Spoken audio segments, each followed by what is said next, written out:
Hi, I'm Alan Hills, and welcome to SRTV's movie review show, A Night at the Movies. Let's cut to the chase. I recently came to the realization that the highly successful 2017 blockbuster Kong Skull Island has just had its one-year anniversary.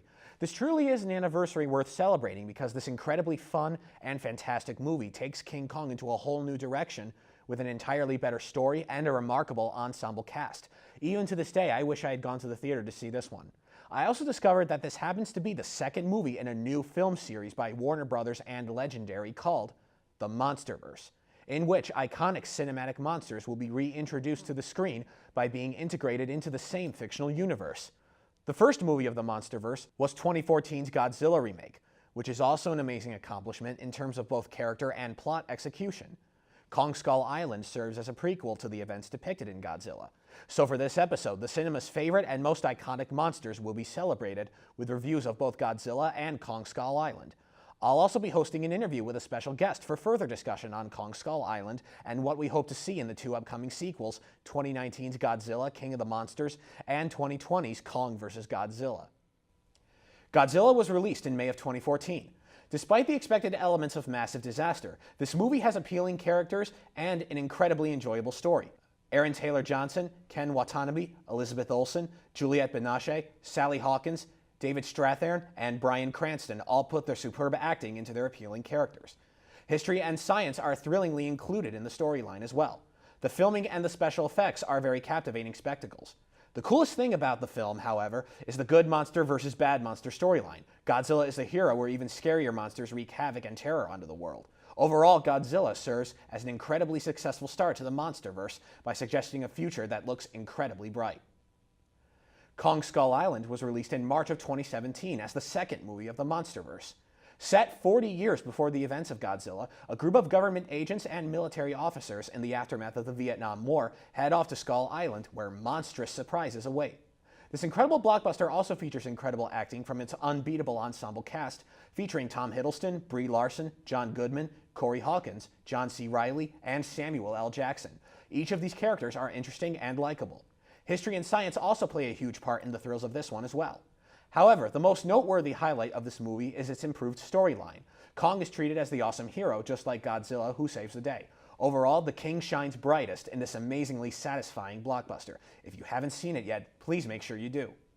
Now let's move on to our special guest, who is one of SRTV's newest members and a good friend of mine, TJ Gibson. TJ, it's so great to have you. Thank you for coming on. Yeah, thanks for having me on. Oh, you're welcome. So here's my first question. The King Kong storyline was presented in the exact same way 3 times over the past 70 years, but in this movie, it's so brilliantly different. What's your opinion on that? I think it was a really smart move for the franchise. We had 3 different Kong movies that had very similar premises and very similar approaches, particularly like centering it in the city and a lot of parts, in the climactic parts of the movies. You get the famous, shot on the Empire State Building, like that, those kind of shots and stuff. I think what they needed to do is they needed to put it in this new environment where they isolated it. They put them on an island, it's almost Jurassic Park-ish in a way where it's like, oh, we're stranded, we need to try to find a way off this island or try to find a way to beat this creature or these creatures or something, so it kind of added this fresh new take to it and a little bit more of a horror element than an action element, which I think is what the franchise desperately needed to reinvigorate it. Yeah, those are such excellent points. Those were such necessary reinventions. That was an incredible answer. Thank you for that. Yeah, absolutely. So here's my next question. The Monsterverse is set to effectively integrate Godzilla and Kong into the same fictional universe. Judging from the success of these movies, I think the future of the series looks bright. Do you think so? Yeah, absolutely. I think both films took a really new, fresh approach, like I just said with Kong, a brilliant new approach, and with Godzilla, it was a lot more serious in tone than previous installments, like the scientific centered approach to it, I think is a really great approach, and I think they set themselves up brilliantly, especially having Kong be a prequel, set decades before Godzilla. I think is a really smart move because it kind of lays all that groundwork ahead of time for them, and so. Considering that the 2 films so far have already made $1 billion, I think it looks like a promising franchise, and I personally am super excited to see more of what they come up with. Yeah, I'm super excited too. Yeah, the scientific and historical elements, they help to give the characters and their backgrounds a little more context. It's really It's really fascinating. I absolutely love it. Yeah, it's a lot more compelling because the problem with Peter Jackson's, King Kong in a lot of ways, as well as with the '97 Godzilla, I think it was,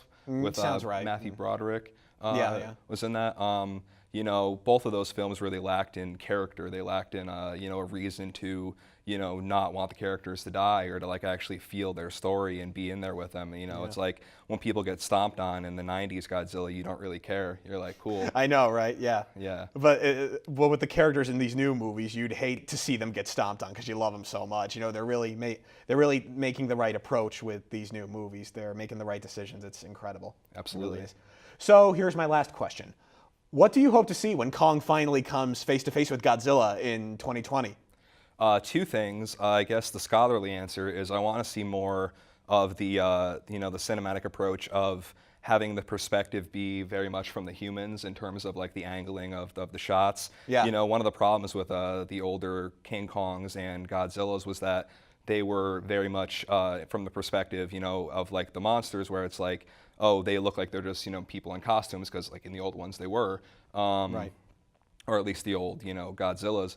Where like with this one, when they shoot it from the perspective of the humans, especially like, Gareth Edwards really set that precedent in Godzilla, it really makes the monsters seem so much bigger and more imposing and more menacing. And so it gives so much more of a, like scary element to it and really shows you, oh, these are massive monsters. Like this is a serious threat. So there's that. And then also just as a fan of cinema, I just hope to see an amazing ensemble film, in the likes of the Avengers, show me why you brought these characters together. Show me why you built this universe, and give me a reason to come see it. I want to see, big explosions and fights and just a crazy action. I want to walk into that theater for 2 hours, shut my brain off, and just be along for the ride. So that's what I'm hoping for. Yeah, I do too. I would love to see all of what you just said. I can't wait to see Kong versus Godzilla. It's going to be awesome. Well, unfortunately, that's all the time we have. Thank you again, TJ. It's been great talking to you. Absolutely, man. Thank you again for having me. You're welcome again. So be sure to brush up on the Monsterverse, since the makers of these movies are only just getting started. I'm Alan Hills, and this has been A Night at the Movies. Thank you for watching.